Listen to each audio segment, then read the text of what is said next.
라면 먹으면 살쪄. 건강에 안 좋아. 누군가 이 말을 한다면 이에 따른 답변으로 종종 듣는 말이 있습니다.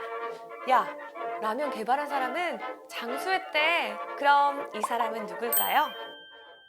1910년 오늘 날짜인 3월 5일에 태어나 96세의 생을 마감하신 대만 출신 사업가 안도 모모후쿠. 그의 장수 비결은 라면 개발 이후 매일 점심 라면을 먹은 것으로 꼽고 있을 만큼 라면에 대한 자부심이 컸는데요. 과거 그는 전쟁 직후 폐허가 된 일본에서 사람들이 길게 줄을 서서 음식을 기다리는 모습을 보게 됐습니다. 2차 대전 패전 후 당시 일본은 식량난이 심각했죠.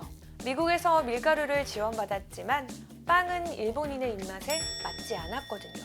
그래서 안도는 일본인이 좋아하는 국수 형태이며 오래 보관이 가능하고 누구나 간편하게 먹을 수 있는 음식이 없을까 고민합니다.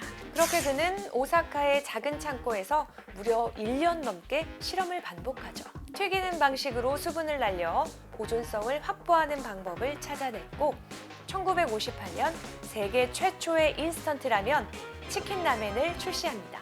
처음 가격은 생라면의 6배로 당연히 비싸다는 비판이 나왔는데요. 하지만 보관이 가능하고 조리도 간편하고 대량 생산이 가능하다는 장점은 폭발적인 수요를 만들었습니다.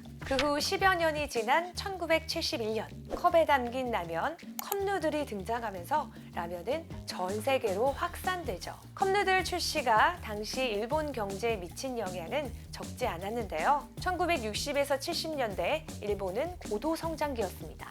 라면 산업은 식품 가공, 포장, 물류, 광고 산업을 동반 성장시켰고 1970년대 후반 일본 인스턴트 라면 생산량은 연간 50억 개를 넘어섭니다.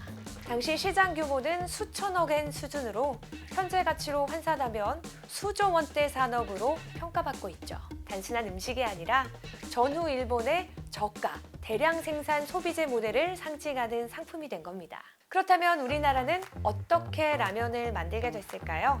1960년대 초 대한민국 역시 극심한 식량난에 시달립니다. 정부는 값싸고 배를 채울 수 있는 대체 식품을 찾고 있었죠.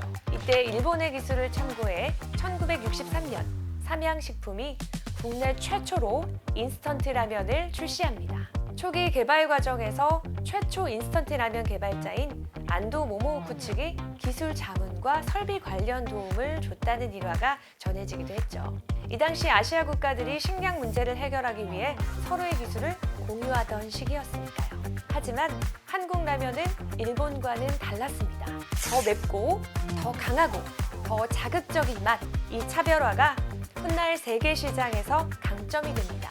인스턴트 라면 개발 이후 1990년대까지 세계 라면 수출 1위 국가는 일본이었습니다. 하지만 2010년대 후반부터 한국 기업들의 수출이 급증하죠. 특히 농심과 삼양의 해외 매출이 폭발적으로 증가해서 2020년대 들어 한국 라면 수출액은 연간 10억 달러를 돌파합니다. 최근에는 15억 달러를 넘어 2조 원에 육박하는 규모로 성장했죠. 2023년에서 24년 기준 수출 증가율에서 한국이 일본을 앞서며 세계 라면 시장에서 가장 빠르게 성장하는 국가로 평가받고 있습니다. K 열풍과 매운맛 트렌드, 그리고 SNS 챌린지 문화가 결합하면서 한국 라면은 단순 식품을 넘어 문화 콘텐츠로 소비되고 있는 거죠. 전쟁 직후 한 남자가 창고에서 튀겨낸 국수 한 덩어리가 굶주린 대한민국의 한 끼가 되고 지금은 대한민국의 대표 수출 산업으로 성장했습니다. 라면 한 그릇의 가격은 몇천 원에 불과하지만 그 뒤에 숨겨진 경제 규모는 수조 원인 거죠.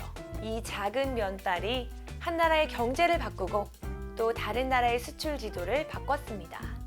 그러니 오늘 전매추, 야매추는 라면 어떠세요? 지금까지 당신이 어쩌다 마주친 경제 이야기, 어쩌다 경제 이하늘이었습니다.